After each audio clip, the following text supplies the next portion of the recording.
छौरी तोरा घुमेबो सिंहेश्वर के मेला गे। चल गे छौरी तोरा घुमेबो सिंहेश्वर के मेला गे। झूला पर झूलाई के तोरा खिएबो रसगुल्ला गे। झूला पर झूलाई के तोरा खिएबो रसगुल्ला गे। चल गे छौरी तोरा घुमैबो सोनपुर के मेला गे। चल गे छौरी तोरा घुमैबो सोनपुर के मेला गे। के पलसर पर बैठाई के प्यार करबो खुलम खुला गे। के पलसर पर बैठाई के प्यार करबो खुलम खुला गे।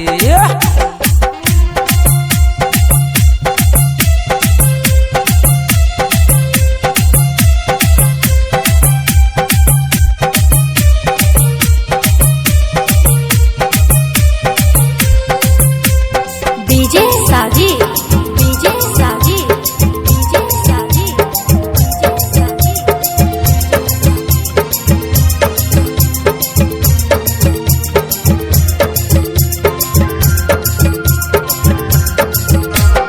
जिला सहरसा घुमैबो हौलो में फिल्म देखैबो। बड़ा बिछा के गे छौरी पुल्ला पप्पा से करैबो।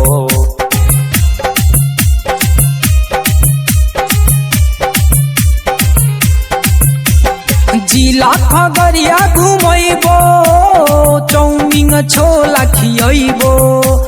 गोदी मलके तोरा गन्ना के रस पियैबो। गोदी मलके तोरा गन्ना के रस पियैबो। तोरा घुमैबो सुने गे छौरी तिलावे के पुल्ला गे। तोरा घुमैबो सुने गे छौरी तिलावे के पुल्ला गे। हाँ पलसर पर बैठाई के प्यार करबो खुलम खुला गे। हाँ पलसर पर बैठाई के प्यार करबो खुलम खुला गे। डीजे साजी डीजे साजी डीजे साजी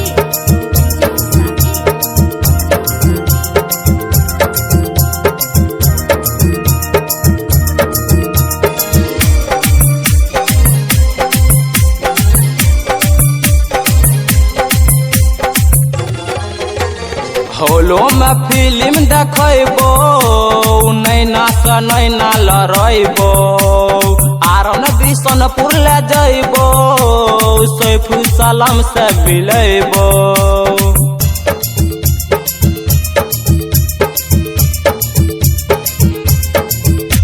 संजय पार्क घुमैबो डीबी रोड देखैबो।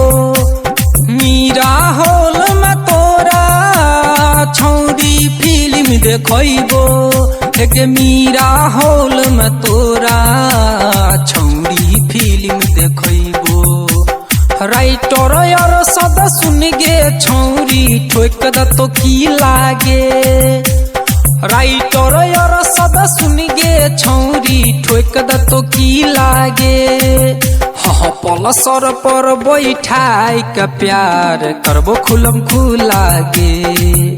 हाँ पलसर पर बैठाई के प्यार करबो खुलम खुला गे।